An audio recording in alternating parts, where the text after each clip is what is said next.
이제 물러간 제13호 태풍 링링. 어제 정말 대단했습니다. 아파트나 집에 창문 닫고 앉아 있으면 이 현실감이 잘 못 느껴지더라고요. 근데 교회와 있으니까 지붕은 날아갈 것 같고 천막은 마치 풍선처럼 올라갔다 떨어졌다 올라갔다 떨어졌다 반복을 하고, 결국은 1시, 제 기억으로는 15분쯤에 펑 하는 소리가 나가지고 문을 열어봤더니 저 현관 광화 유리문이 박살이 난 겁니다. 근데 제일 무서웠던 것은 뭐냐 하면 간판이 날아가서 다른 사람을 다치게 하거나 다른 재산을 피해를 줄까봐 정말 염려가 되고, 또 지붕이 떡겨서 비가 막 이렇게 두를까봐 염려가 되고, 또 밖에 있는 천막이 어디로 날아가 버릴까봐 염려가 너무 됐어요. 그래서 결국은 천막을 이제 막 묶으려고 봤더니 누군가가 오셔가지고 이제 깐지 지붕 위에는 타이어를 올려놓고 천막 속에 있는 많은 물건들을 싹 정리를 하고 또 줄로 이곳저곳 이렇게 갈무리를 해놓으셨더라고요. 그나마 그게 다행인 거죠. 근데 참 고맙더라고요. 그분이 누군지 모르겠는데 힘 있는 분이었겠죠.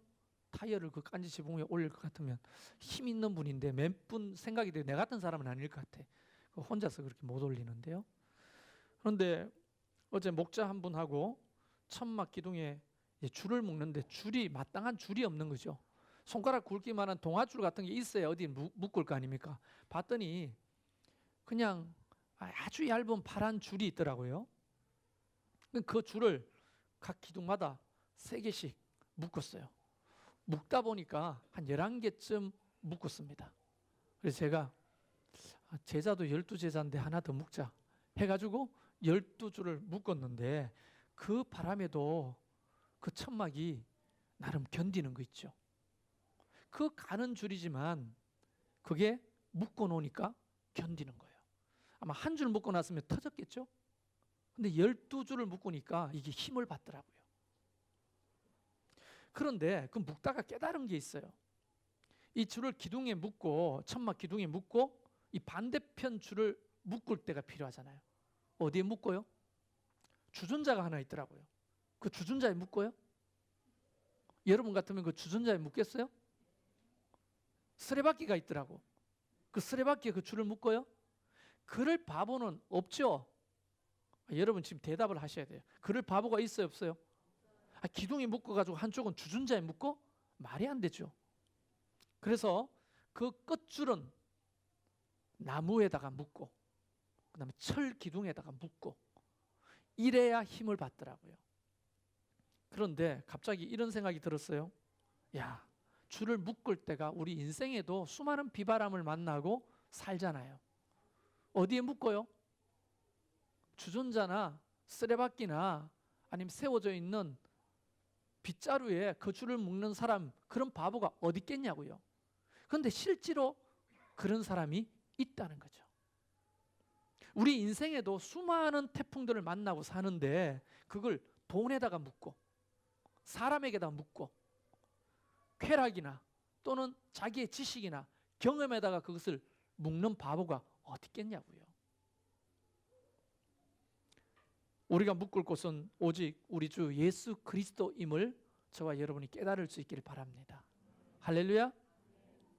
그러면서 어제 나름 몇 시간 동안 태풍과 이렇게 교회에서 실갱이를 하면서 많은 것을 깨달았는데, 가장 크게 느낀 것 중에 하나가 오늘 이 말씀을 깨닫게 한 내용이기도 합니다. 그게 뭐냐면 빨리 건축해야 되겠다. 이 바람에 깨지고 날아가는 교회 말고 우리 그 쾌적한 아파트처럼 문 닫아 놓으면 바람 불어도 견딜 만한 새로운 예배당 있으면 좋겠다 하는 마음이 드는 거예요. 여러분, 이런 일이 곧 일어날 수 있기를 주의 이름으로 축원합니다. 할렐루야. 제가 지난주에 새벽에 참 재밌는 사건이 있었다고 말씀드렸죠. 새벽 예배를 드리는데 갑자기 귀신 들린 자가 왔어요. 걔가 너무너무 억수로 짖으니까 보통 사람 짖는 것처럼 하지 않고 막 너무 맹렬하게 짖더라고. 난 깐지가 그렇게 짖는 걸 잘 보지를 못했거든요. 누구지? 이상한 사람 들어왔나 하고 있는데 아니나 다를까 뒤에 이제 궁시렁궁시렁 하면서 기도하는데 들어왔어요. 그래서 제가 할 수 없이 기도를 멈추고 저 뒤에 앉아있는 사람을 봤더니 누가 보더라도 귀신 들린 거지. 알고 봤더니 우리 봉사처소에 어떤 분이시더라고요, 예전에. 그래서 가서 머리에 손을 얹고, 야, 눈을 똑바로 봐. 나가 빨리. 예전에 박보범 목사님, 제가 모시고 있던 그 박보범 목사님이 했던 그 단어를 나도 쓰게 되더라고요. 귀신을 보니까. 나가 빨리. 왜 이 여자한테 있어? 나가. 이렇게 꾸짖었더니 그 여자가 눈을 깔고 나가면 되잖아. 나가면 되잖아. 자, 그래요. 그때 이제 정인들이 몇 분 계십니다. 새벽 기도 오신 분들이 옆에서 같이 붙들고 기도를 해주셨는데, 뭐야? 너 누구야? 이랬더니 자기는 점도 치고 사주팔자도 봐준다는 거예요. 이 귀신이 자기 정체를 이야기하는 거예요. 제가 그랬죠. 빨리 나가. 쓸데없는 소리 하지 마. 나가. 하나님이 교회 와서 왜 방해? 나가. 그러니까 눈을 못 쳐다보고 막 나가면 되잖아. 나간다고. 아니, 나간다고 막 이러더라고요. 아니, 저기 뻥치는 게 아니에요. 정인들이 있으니까. 서강희 집사님 그랬어요, 안 그랬어요? 그랬죠. 그런데 그 여자가 눈을 깔고 있길래 제가 늘 가르쳤잖아요. 귀신 들린 사람은 예수 그리스도가 우리 속에 내주에 계시는 사람의 눈을 볼 수가 없어요. 왜냐하면 귀신이 어떻게 예수의 눈과 마주쳐요? 성경에도 귀신 들린 자는 예수님의 무릎 앞에 꿇어 엎드려 땅바닥을 쳐다보고 당신은 거룩한 자니다 하나님의 아들이니다 라고 말했죠. 날 눈 똑바로 봐 하니까 제대로 못 봐. 보라고. 이게 나보다 나이가 많아 보이시던데 그분한테 반말로 이래도 되는가 이렇게 생각하시는 분이 계시는데 저는 귀신한테 이야기하는 거지 그 여자분한테 이야기하는 게 아니란 말이에요. 그래서 빨리 나가라고 했더니 또 다른 교회 권사님들도 뒤에서 기도하고 하시니까 제가 끝까지 하지 못하고 그냥 마무리 기도를 하고 보내는데 그 여자가 뻘떡 일어나서 하는 말이 굉장히 중요한 말이에요. 딱 일어나더니 눈을 딱 뜨고 이 교회 3년 안에 부자 돼서 떠나겠네 이렇게 이야기하는 거예요. 이 교회가 3년 안에 부자 돼서 떠나겠네 딱 이렇게 얘기하는 거예요. 내가 뒤통수 대고 뭐라고 할게요? 귀신처럼 안 해. 건축은 영의 일이기 때문에 육신의 생각과 계산법으로는 안 보이는 거예요.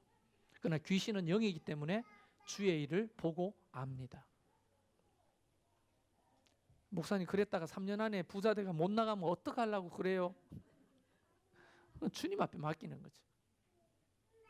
여러분, 우리는 언제나 교회를 건축하는 예배당을 건축하는 것만이 건축이 아니고 우리 각 사람의 내면에 있는 집을 건축하는 것이 교회거든요. 할렐루야. 그래서 지난주에 설교 제목이 뭐예요? 교회는 오케스트라다. 악보인 하나님의 말씀을 지휘자로 부르신 목사의 지휘에 맞춰서 각각의 소리를 아름답게 내는 것, 이게 교회잖아요. 지멋대로 지휘자와 상관없이 말씀과 상관없이 지멋대로 연주하면 오케스트라 단원이 못 되는 거예요. 오늘 두 번째 말씀은 우리가 바람 때문에 건축을 해야 되겠다 이런 말보다도 우리 개개인의 집을 짓는 것이 교회라는 거예요. 한번 따라합시다. 교회는 집을 짓는 곳이다. 무슨 집? 믿음의 집을 짓는 곳이에요. 믿음의 집을. 할렐루야. 그럼 믿음의 집을 지어야 되는데 이 믿음의 집을 짓는다는 이야기는 이 산상수훈 속에 결론으로 나오는 얘기예요. 자, 그러면 정말 교회가 집을 짓는 곳입니까? 라고 물었을 때 목사는 네, 교회는 집을 짓는 곳이에요. 그럼 무슨 집요? 내면에 눈으로는 볼 수 없는 믿음의 집을 짓는 곳이 바로 교회인 거예요. 할렐루야. 자, 그러면 그 근거가 되는 말씀이 성경에 나오는데 그게 산상수훈이라고 하는 설교의 결론적인 부분에 나와요. 그러면 이 이야기를 하려면 사실은 산상수훈이 어떤 의미인지를 알아야 되잖아요. 그래야 뒤에 왜 예수님이 그 얘기를 하셨는지를 알게 돼야 바르게 이해할 거 아니에요. 자, 그러니까 오늘 설교는 지금부터 조금 어려워요. 졸다가 딴 생각하다가 들으면 절대 못 따라옵니다. 성령께서 여러분에게 알아들을 수 있는 귀가 열리기를 주의 이름으로 축원합니다. 자, 그러면 일단 예수님이 첫 번째 설교라고 말하는, 예수님이 공사역을 시작하시면서 사람들 모으고 산에서 첫 번째 설교를 했다고 해서 산 위에서 수훈, 가르쳤다 해서 산상수훈 또는 산상설교라고 하는데, 그것이 마태복음 5장, 6장, 7장, 3장에 걸쳐서 굉장히 긴 설교로 나와 있습니다. 그런데 여러분이 쉽게 깨달아야 될 것이 이 산상설교의 전체적인 주제가 뭘까? 따라합시다. 하나님의 나라. 산상설교의 주제는 굉장히 중요한 키워드는 하나님의 나라예요. 하나님의 나라. 자, 그러면 한번 따져봅시다. 처음에 5장에서 어떻게 시작되느냐 하면 심령이 가난한 자는 복이 있나니 천국이 저희의 것임이요 하면서 산상설교, 그 긴 설교가 시작되는 거예요. 자, 심령이 가난하다고 하는 것은 어떤 의미냐면 우리 심령 자체가 부도가 난 거예요. 심령이. 우리 심령에 부도가 났다는 것을 깨닫고 인식하는 자만이 하나님의 나라의 백성이 될 수 있는 자격이 주어지는 겁니다. 내 심령이 부도가 나지 않았다, 이 말은 하나님의 나라가 아니어도 내가 가지고 있는 돈, 내가 가지고 있는 지식, 내가 가지고 있는 경험으로 나는 살 수 있어 라고 생각하는 사람은 부도가 난 사람이 아니야. 그런 사람은 하나님을 찾을 리도 없고 기도할 리도 없고 말씀을 볼 리도 없는 거예요. 이해되십니까? 그래서 산상설교는 심령에 부도가 났다는 것을, 우리 인간이 본질적으로 심령에 부도가 났다는 것을 인식하는 사람들이 귀로 마음으로 들을 수 있는 설교가 산상수훈이에요. 지금 이 시간에 제가 설교하는 것도 심령에 부도가 나지 않았다, 나는 내 생각이 옳다, 내 경험이 옳다, 하나님의 말씀보다 내 능력과 의지로 나는 행복하게 잘 살 수 있다 라고 생각하는 사람은 이 설교가 귀에 마음으로 들릴 리가 없어요. 그렇게 시작된 설교는 5장에는 이겁니다. 하나님 나라 백성은 어떤 관점으로 살아야 되는지를 말하는 거예요. 큰 주제로 말하면 5장은 어떤 관점으로 하나님의 나라의 백성은 살아야 되는가. 그러니까 굉장히 중요한 기준을 제시하는 거예요. 하나님 나라의 백성이 살아가야 될 기준을 제시하는 게 5장이에요. 5장. 특히 타인에 대해서, 세상 속에서 내가 어떻게 살아야 되는지를 이야기하는 거예요. 이게 하나님 나라의 윤리라고 말하는 거예요. 하나님 나라의 윤리. 5장이 뭐라고요? 하나님 나라의 백성이 살아가는 기준을 제시하는 거예요. 5장은. 그럼 6장에 넘어오면 뭐냐? 하나님의 나라의 백성이 어떤 동기로 말하고 행동해야 되는지를, 동기를 이야기하는 거예요. 6장은 뭐를요? 동기. 여러분, 우리가 뭐 사람의 1절에 딱 그걸 이야기해요. 6장 1절에 이렇게 말합니다. 사람에게 보이려고 그들 앞에서 너희 의를 행치 않도록 주의하라. 이게 굉장히 중요한 선언인 겁니다. 우리가 신앙생활 할 때 하나님 나라 백성은 사람들한테 보려고 하는 게 아니에요. 이 동기는 오직 하나님의 나라에 대한 갈망으로 하는 거예요. 하나님 나라의 말씀이 동기가 되는 거예요. 자, 누군지 모르겠지만 몰래 와가지고 천막을 정리하고 깐지집에 타이어를 올려놓은 사람은 누군가 알아주려고 했다면 나한테 이야기했을 겁니다. 그렇죠? 그런데 나는 몰라, 누가 그랬는지. 좀 알아보려고 했는데 누군지 모르겠어. 뭐 좀 이게 짐작되는 사람이 있지만 제가 얘기를 안 해요. 왜? 그분의 상급이 있으니까. 동기 자체가 교회를 사랑하고 하나님의 나라를 사랑하는 마음으로 했다면 그것은 하나님이 받으실 만한 거예요. 그런데 32절에 보면 백성이, 하나님 나라의 백성의 동기가 하나님의 말씀에 기초하여야 된다는 것을 말하는 거예요. 그래서 너희는 먼저 그의 나라와 의를 구해라. 이 말씀이 33절에 이 말씀이 굉장히 중요한 동기를 말하는 거예요. 왜 그렇게 행동하죠? 나는 하나님의 나라와 의를 먼저 생각하고 사는 겁니다. 왜 그렇게 행동하죠? 저는 하나님의 나라와 의가 내 행동의 기준입니다. 이걸 가리키는 게 6장이란 말이에요. 동기를 가리키는 게. 그러면 이제 7장에 넘어오면 뭘 가리키느냐? 하나님 나라의 백성은 스스로 자기를 판단할 수 있어야 된다는 거예요. 자기를 판단할 수 있어야 된다는 거예요. 그게 뭐냐면 이렇게 말합니다. 비판을 받지 아니하거든 비판을 하지 말라. 이렇게 이제 7장이 시작되거든요. 다시 말하면 이걸 뒤집어 말하면 우리 자신에 대한 판단을 가지고 있어야 되는데 이 판단은 왜? 첫째, 우리가 심판대 앞에 설 수밖에 없기 때문에 우리도 심판대 앞에 서서 판단받기 때문에 쉽게 판단하지 않도록 자기를 판단하는 거예요. 먼저. 뭔 말인지 알아듣고 있습니까? 자, 네가 자꾸 판단하면 남을 판단하면 심판대 앞에서도 너도 판단받으니까 그렇게 하지 말라고. 그러니까 뭘 판단해? 네 자신을 판단하라고. 네 자신을. 이 이야기를 하고 계시는 거예요. 왜 그런 얘기를 하시냐면 지금도 우리는 주님 앞에 판단받고 있어요? 안 받고 있어요? 심판대 앞에서만 판단받는 게 아니라 지금도 하나님은 우리의 언행을 판단받고 있기 때문에 자꾸만 우리 자신을 판단하라는 거예요. 스스로가 내가 어떤 상황인지를 판단해 보라는 거예요. 세 번째는 다른 사람을 도와주어야 한다면 내 자신을 판단해 보라는 거예요. 사실 내가 바이러스에 감염돼 있는데 다른 사람을 도울 수 있어요, 없어요? 혹시 여러분 B형 간염이나 A형 간염이 있어가 그걸 굉장히 약 먹는 사람은 그게 이제 옮기지 않지만 약을 안 먹고 막 이렇게 활동하는 바이러스를 가진 사람이 만약 주방에서 봉사한다 또는 아이들을 가리키는 교사다. 돼요, 안 돼요? 근데 그 사람이 그 교사가 봉사자가 바이러스 복균자를 가지고 있는지 아닌지 우리는 눈으로 볼 수 있어요, 없어요? 그러니까 스스로가 그것을 판단해야 된다는 거예요. 내가 판단되지 않으면 다른 사람을 못 도운다는 겁니다. 자, 내가 다리가 하나가 총을 맞아가지고 쩔뚝거려.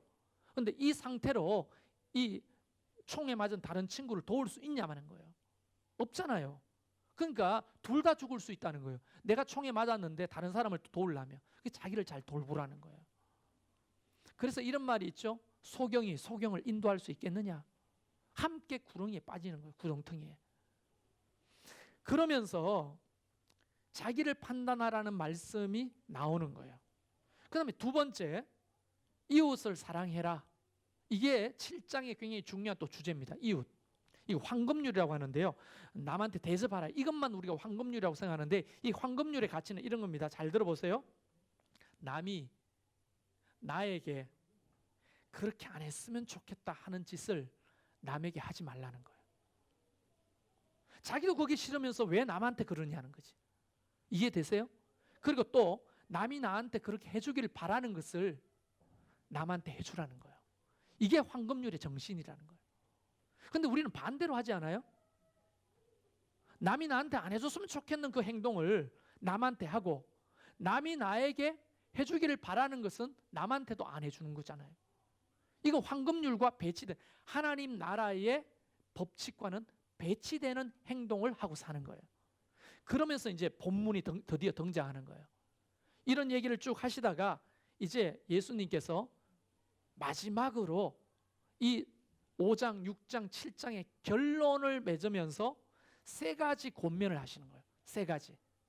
결론이 세 가지 권면이야. 첫째는 뭐냐? 하나님 나라에 들어가기를 갈망해라. 그냥 이 땅이 너무 좋아요. 나는 여기서 집 짓고 행복하게 살 수 있어요. 이게 아니라 언제든 부를 수 있는 그 하나님 나라를 사모하고 그 나라를 갈망하라는 거예요. 천년 만년이 아니라는 거예요. 제가 사진을 보다가 2년 좀 넘은 사진을 봤어요. 가족들끼리 찍은. 가족들이 전부 다 무슨 의미인지 몰라도 활짝 웃고 있었어요. 그 속에 죽은 아내도 있어요. 2년 후에 자기가 죽는다는 것을 그 사람이 알았을까요? 몰랐을까요? 나는 알았을까요? 모르었을까요? 꿈에도 생각하지 않아요. 그 사진을 보면 만약 100년까지 그 이상까지 살 것 같은 얼굴로 사진을 찍었어. 근데 불과 그 사진 계산을 해보니까 2년 후에 죽어요. 인생은 이 땅이 끝이 아니기 때문에 언제나 하나님의 나라를 갈망하라는 거예요. 할렐루야. 두 번째는 진리로부터 떠나게 하는 거짓 선지자들을 조심하라고 권면합니다. 끊임없이 우리는 여기서 속삭이는 수많은 세력들을 경험하게 돼요. 하나님의 말씀과 배치되고 주의 뜻과는 배치되는 수많은 이야기들이, 그 선지자들이 신천지만 선지자가 아니에요. 거짓 선지자가 아니에요. 여러분끼리도 거짓 선지자가 될 수 있고, 부모 형제도 거짓 선지자가 될 수 있고, 목사도 거짓 선지자가 될 수 있는 거예요. 그러니까 우리는 거짓 선지자인지 아닌지를 분별하려면 기도해야 되고, 자꾸만 어디로 돌아가야 되냐? 말씀으로 돌아가야 돼요. 그 분별력을 가지려면. 그래서 이제 드디어 마지막 본문이 나오는 겁니다. 그러므로 하면서 시작되는 거예요. 그렇기 때문에 그러므로 하면서 하나님의 말씀이 우리에게 굉장히 중요한 기준이라는 것을 알려주시는 거예요. 그러면서 반석 위에 집을 짓고 모래 위에 집을 짓지 말라는 이야기가 드디어 등장하는 거예요. 자, 이거를 다시 한번 정리해 보면 이런 겁니다.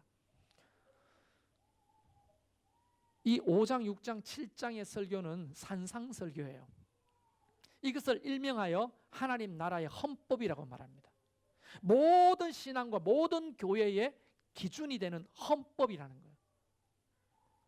그러니까 설교 중에 백미요 핵심이라는 거예요. 예수님의 가르침의 핵심이 응집되어 있는 하나님 나라의 헌법이다.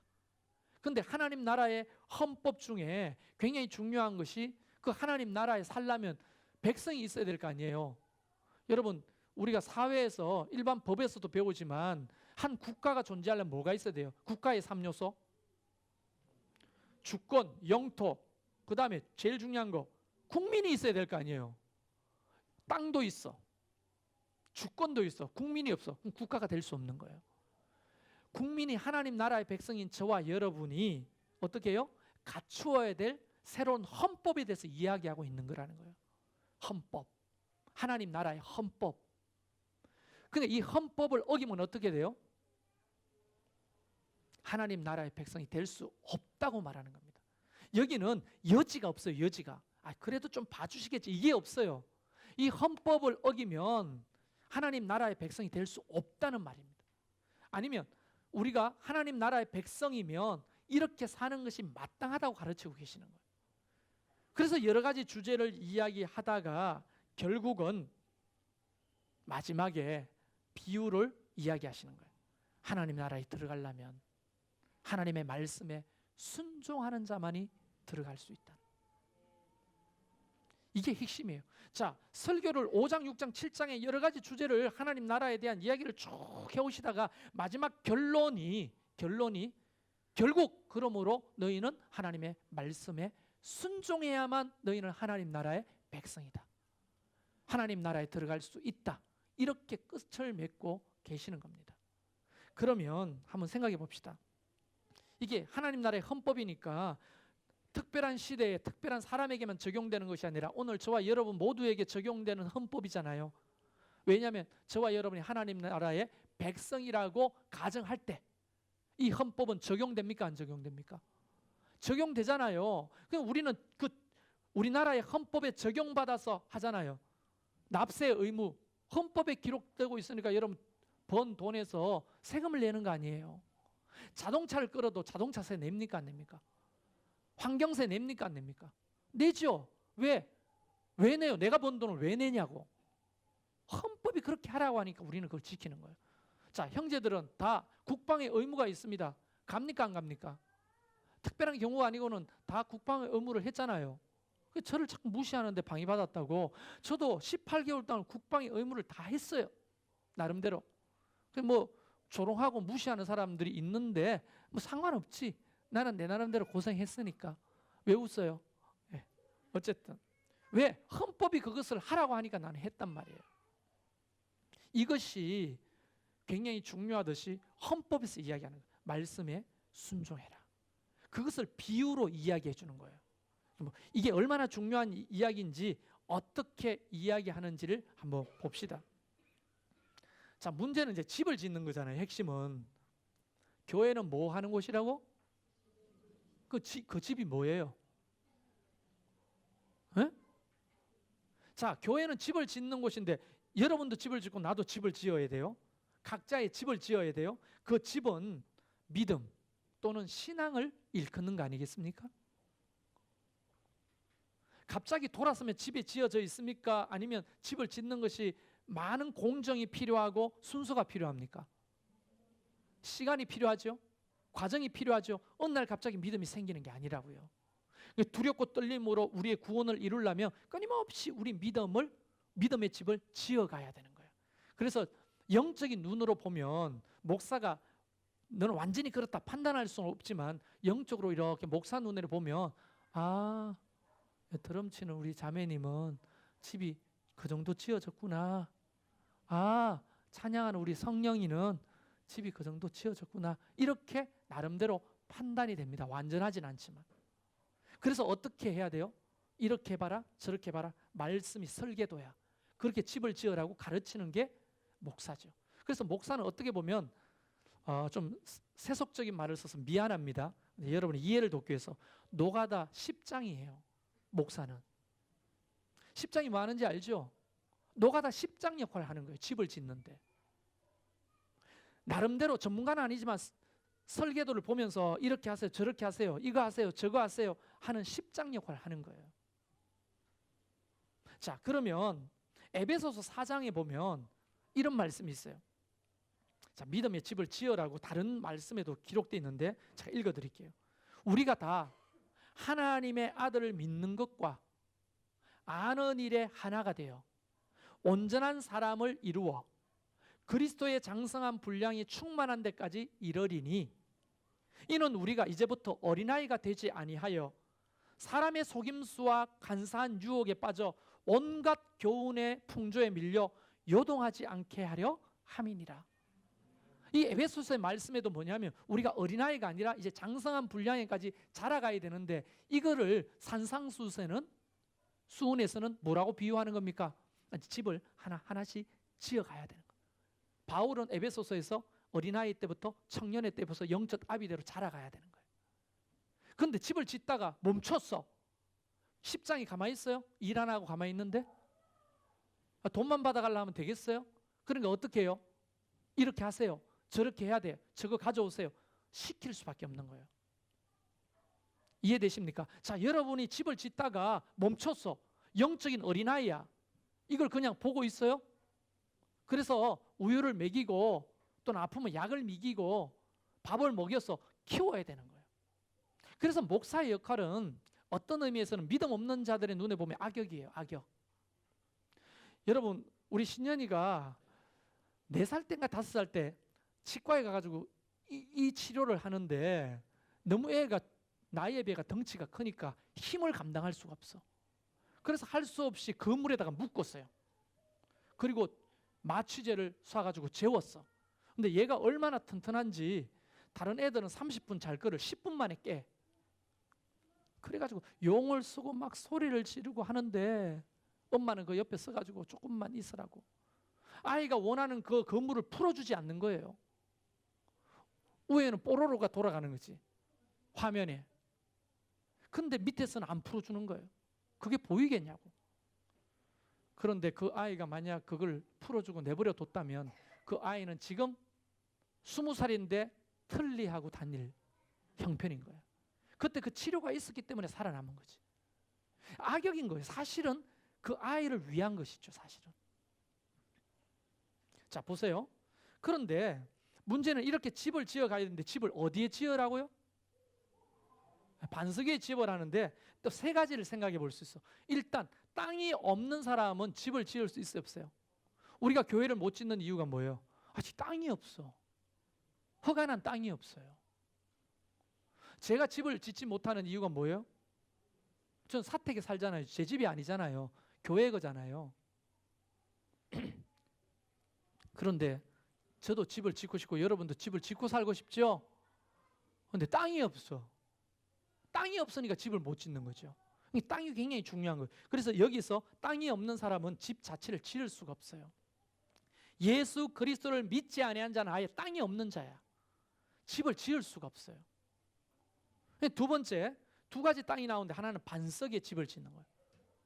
여러분, 페트라, 여기 그 요르단 암만에 있는 페트라 있죠? 인디아나 존스에 나오는 그 바위를 파서 만든 도시.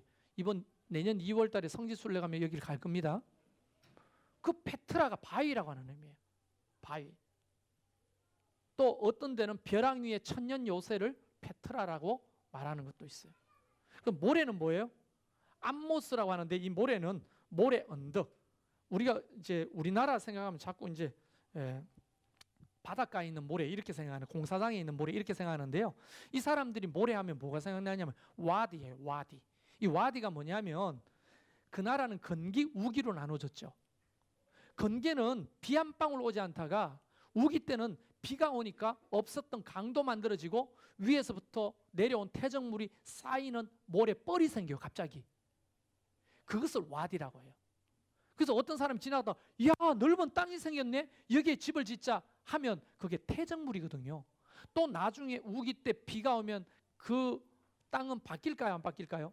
모양이 그때 바뀌는 땅을 와디라고 해요.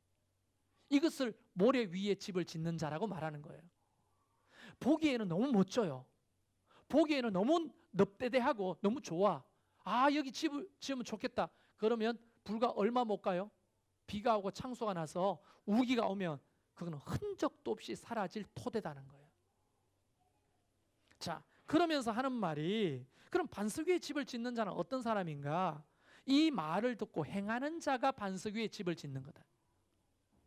뭘 듣고? 그러니까 목사는 죽자사자 뭘 얘기하는 거예요? 이 말씀을 얘기하는 거예요. 말씀을. 교회가 이 말씀이 없으면 집을 지을 수가 없어요.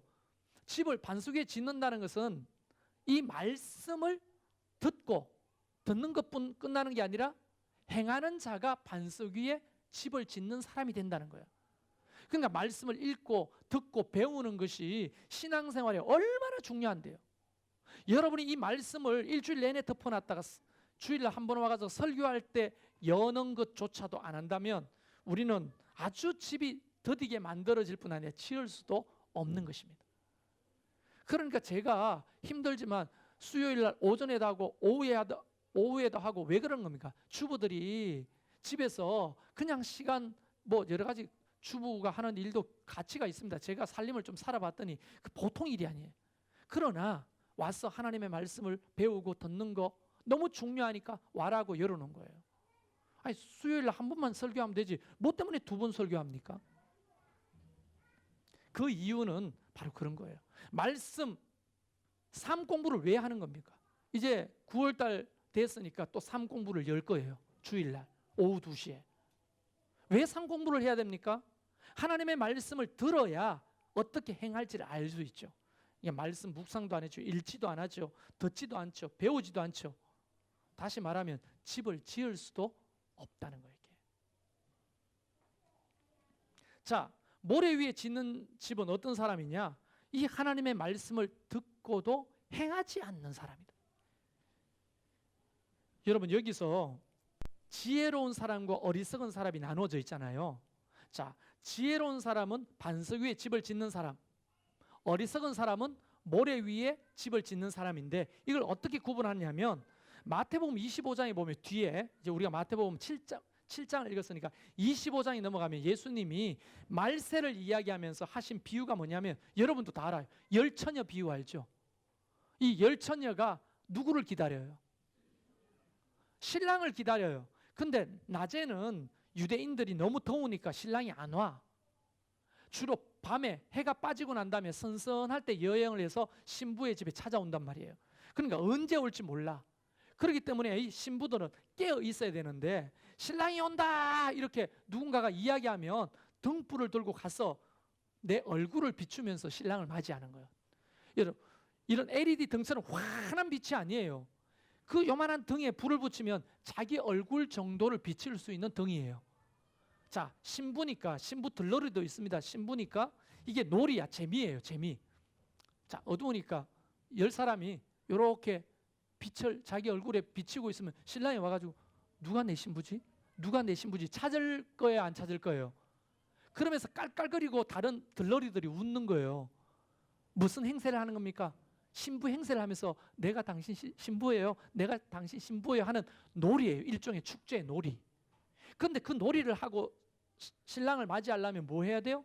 반드시 자기의 얼굴을 비출 등이 있어야 되잖아요. 그런데 5명은 기름과 등을 준비해서 불을 켜서 신랑을 맞이하는데 5명은 언제 오는 거야? 언제 오는 거야? 아유, 짜증난다 하면서 잤어 그냥. 그래서 밖에서 신랑이 온다 소리가 나니까 허겁지겁 이제 나가야 되는데 등에 기름이 없는 거야. 그래서 요게 5명 딱 갈라진다. 이게 비유니까 5명은 지혜로운 사람이고 5명은 어리석은 사람이에요. 이것이 오늘 본문에도 똑같은 거예요. 반석 위에 집을 짓는 사람은 지혜로운 사람이고 모래 위에 짓는 사람은 어리석은 거예요. 그러면 지혜로운 사람은 어떤 사람이냐? 하나님의 말씀을 듣고 행하는 자가 지혜로운 사람이다. 하나님의 말씀을 멀리해서 지 생각이 기준이 되고 지 경험이 기준이 되고 다른 사람의 말이 기준이 되는 사람은 어리석은 자다. 이렇게 하나님이 말씀을 하시는 거예요. 여러분 다시 한번 주의를 환기하는데 이 설교의 말미가 산상수훈의 마지막 결론이라는 점을 생각하세요. 굉장히 중요한 구절이라는 거예요 이게. 자, 그러면 우리는 어떻게 해야 됩니까? 듣고 행하는 자가 돼야 되죠. 하나님의 말씀을 어떻게? 이 와중에도 조시는 분이 계십니까? 들어야지. 그러니까 설교 시간에 조는 거는요, 육신이 연약해서 조는 게 아니에요. 대부분 영적인 거예요. 어쨌든 하나님 말씀이 안 들려야 집을 못 짓거든요. 마귀의 전략은 너무나 분명해요. 하나님의 말씀이 안 들려요. 시험 들면 딱 제일 먼저 오는 정상이 뭐예요? 하나님의 말씀이 안 들려요. 마귀가 귀를 딱 막아버려. 이게 시험 들린 자의 특징이에요. 하나님의 말씀이 안 들리면 어떻게 집을 짓냐고. 듣고 행해야지. 그렇잖아요? 자, 보세요. 야고보서에 보면 1장 22절과 24절까지 이렇게 말합니다. 제가 읽어드릴게요.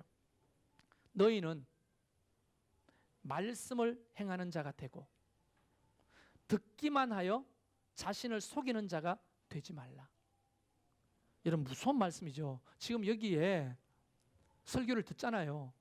듣지만 가서 행하지 않다. 여러분 자신을 속이는 거라는 거예요. 자, 그리고 누구든지 말씀을 듣고 행하지 아니하면 그는 거울로 자신의 생긴 얼굴을 보는 사람과 같아서 제 자신을 보고 가서 그 모습이 어떠했는지 곧 잊어버리거니와. 이 말씀이 무슨 말이에요? 그때는 뺀질뺀질한 거울이 없었어요. 2000년 전 아닙니까? 무슨 거울이 있어요? 청동 거울, 철로 만든 거울, 그게 다예요. 그 얼굴이 제대로 보이지도 않아. 근데 집집마다 그것도 없어. 어딘가에 갔어야 거울이 있어요. 그러니까 그거 가가지고 보는 거예요. 여기 뭐가 묻었네? 거울을 보면 자기 얼굴을 보면 여기가 뭐 묻었네? 이거 집에 가서 닦아야지 하고 돌아오는데 집에 와서는 묻힌 채로 그대로 사는 거야. 이걸 잊어버리는 거야. 하나님의 말씀을 행하지 않는 자는 그런 어리석은 사람이라는 거예요. 거울 볼 때는 여기 묻었네 하고 돌아서면 묻은 채로 사는 거예요. 이게 얼마나 어리석은 거냐고요. 아까 성령이가 찬양하는데 뒤에 지퍼가 열렸는지도 모르고 계속했지. 왜? 뒤가 안 보이니까. 그 엄마가 그걸 올려줬어요, 지퍼를. 그걸 보면서 이 설교할 때 쓰라고 하나님이 또 저렇게 했구나. 아니, 자, 이게 지퍼가 내려왔어. 그럼 어떻게 해야 돼요? 올려야 되는데 그걸 올리지 않고 그대로 펄럭펄럭거리고 다니면 사람들이 어머 제발 뒤에 옷 지퍼 다 열렸어. 어머 왜 저래? 웃음거리가 될 거 아니에요. 하나님의 말씀을 듣고도 행하지 않는 자는 바로 그런 자라고 야고보서가 이야기하고 있는 거예요. 그리고 여러분이 찾아봐야 될 고린도전서 3장, 이건 한번 같이 찾아봅시다. 고린도전서 3장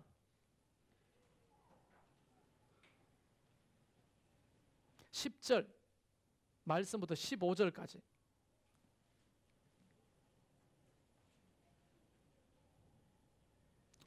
고린도전서 3장 10절부터 15절까지 한 절씩. 여기도 건축자의 이야기가 나옵니다. 왜냐하면 하나님의 말씀은 이곳저곳에 똑같은 이야기가 너무 많아요. 강조하는 말씀. 제가 먼저 한 절 읽고 여러분이 한 절 읽고 교도합니다. 내게 주신 하나님의 은혜를 따라 내가 지혜로운 건축자와 같이 터를 닦아두매 다른 이가 그 위에 세우나 그러나 각각 어떻게 그 위에 세울까를 조심할지니라.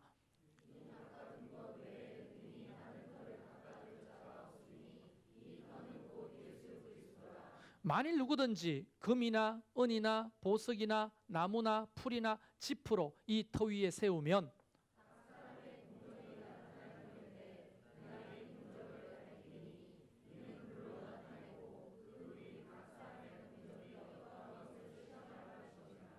만일 누구든지 그 위에 세운 공적이 그대로 있으면 상을 받고 누구든지 그 공적이 불타면 해를 받으리니 그러나 자신은 구원을 받게 불 가운데서 받을 것 같으리라.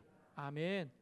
여러분 여기서 이야기하는 것도 똑같은 얘기 아닙니까? 자, 예수 그리스도라는 터 위에 우리가 집을 지어야 되는데 어떤 사람은 금으로 짓고 어떤 사람은 은으로 짓고 어떤 사람은 나무로 짓고 어떤 사람은 풀로 짓고 짚이나 풀로 집을 짓는 게 말이 돼요? 자, 하나님의 말씀으로 집을 짓는 사람은 금이나 은으로 짓는 사람이죠. 불이 붙어도 당장 그것이 무너지지 않는 거죠. 그런데 나무나 풀이나 짚으로 짓는 사람 불이 붙으면 어떻게 돼요? 금방 다 타고 사라지죠. 그러니까 나무나 풀이나 짚은 뭘 말하는 겁니까? 하나님의 말씀이 아닌 자기의 지식과 자기의 경험과 사람의 이야기와 철학과 풍조를 따라가면서 그것으로 신앙을 짓고자 하는 자는 하나님의 말씀이 위반되는데도 불구하고 그것을 고집스럽게 그 생각이 옳다고 주장하는 자는 나중에 어떻게 된다고요? 그 집이 다 불타 없어질 것이라는 거예요. 공적이 사라질 거라는 거예요. 그러나 힘들고 어려워도 하나님의 말씀이 기준이 되어 내 믿음의 집을 짓는 자는 나중에 하나님 나라에 갔을 때 심판대 앞에 서 있어도 어떻게 됩니까? 상을 받을 것이라는 거예요. 상을. 오늘 본문에는 비나 창수나 바람 이게 여러 종류가 있는데 부딪힌다고 했어요. 이 부딪힌다는 말은 프로스피펄러라고 하는 말이에요. 이 말이 뭐냐면 때려 부수다는 거예요. 세상은요 여러분의 집을 사정없이 때려 부셔요. 자꾸만. 마귀는 여러분에게 와서 집을 짓지 못하도록 사정없이 때려 부셔요. 짓다가 허물어지고 짓다가 허물어지고 짓다가 허물어지고. 그러나 하나님의 말씀을 지키고 반석 위에 집을 짓는 자는 비나 창수나 바람이 불어도 끄떡없이 집을 넣었지만 조금씩 조금씩 지어가는 거예요. 그게 지혜라는 겁니다. 할렐루야. 자, 다시 산상수훈으로 돌아가 봅시다. 예수님이 처음 설교를 하면서 하나님 나라의 굉장히 중요한 새 헌법을 얘기하시는 거예요. 쭉 가르치시다가 마지막에 내가 이렇게 설교하면 뭐 하겠냐? 내가 이렇게 설교하면 뭐 하겠냐고.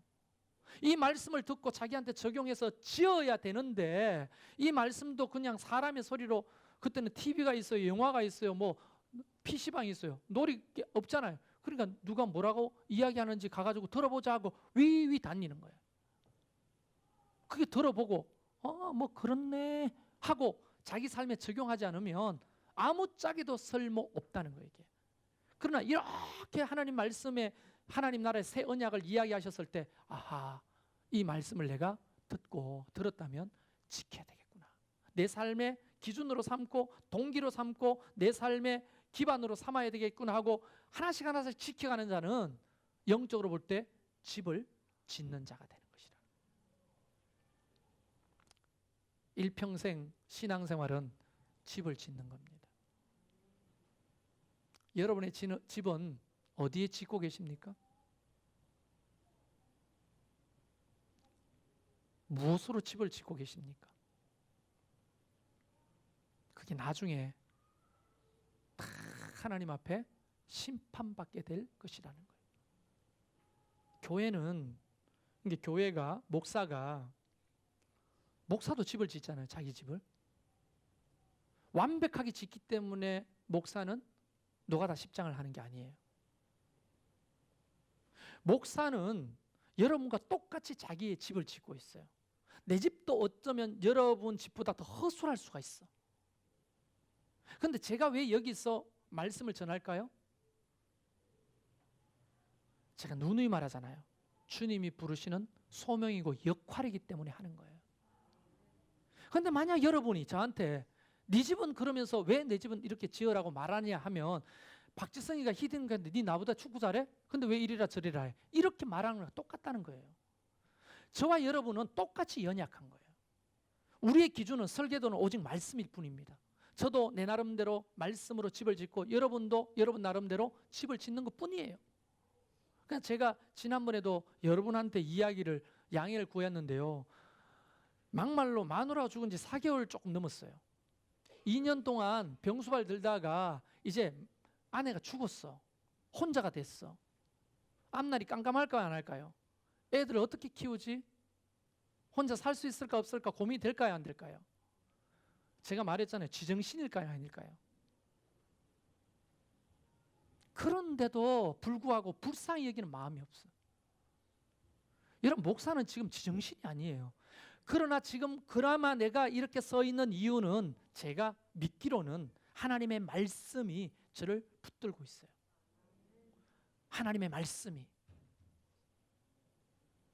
그래서 제가 깨달아요. 말씀이 강력하다. 말씀이 정말 대단하구나. 인생의 위기를 만나고 강도를 만나고 태풍을 제가 닝닝 같은 걸 만난 거 아니에요. 인생에 만났을 때 나를 지탱하는 것은 바로 하나님의 말씀이구나. 이 말씀에 묶여 있으니까 덜 날리고 덜 흔들리는 거예요. 유리창이 깨지는 게 당연하죠. 바람 부는데 고정되지 않는 저 유리창이 바람 부면 펄럭펄럭 하다 깨지는 게 당연하죠. 목사가 이 정도 하는 것도 은혜라고 저는 생각해요. 여러분 그렇게 생각하십니까? 여러분도 삶을 살다가 보면 비를 만나고 창수를 만나고 바람을 만나잖아요. 그때 우리는 어떻게 봐줘야 됩니까? 집 짓다가 태풍 만났네 하고 같이 지지해주고 기도해주고 도와줘야 되잖아요. 그게 교회 공동체라는 거예요. 우리는 다 같이 니나 할 것 없이 집 짓는 자니까. 저는 이제 제 집을 좀 돌아볼 차례입니다. 제 집을 돌아보니까 그동안에 형편없는 거예요. 제 집이. 그래서 이제 하나님의 말씀대로 바르게 지어 보려고 하는 겁니다. 우리 교회를 돌아볼 때 교회의 집이 형편없는 거예요. 바르게 지어야 되는 거예요. 말씀의 기준으로. 여러분을 돌아볼 때 어떤 사람은 집이 형편없는 거예요. 하나님의 말씀으로 다시 권면하여 노가다 십장 역할을 해가지고 제대로 지으라고 말해줘야 하는 거예요. 그동안에는요, 제가 일 안 해도 가만두고 못을 쳐야 될 때 그냥 플라스틱으로 박는 것도 가만두고 시멘트를 발라야 될 때 모래를 바르는 것도 가만두고 왜? 그거 다 받아줘야지 인생이 어려우니까 이렇게 살았는데 그거 하나님이 깨닫게 하셔서 그거 아니다.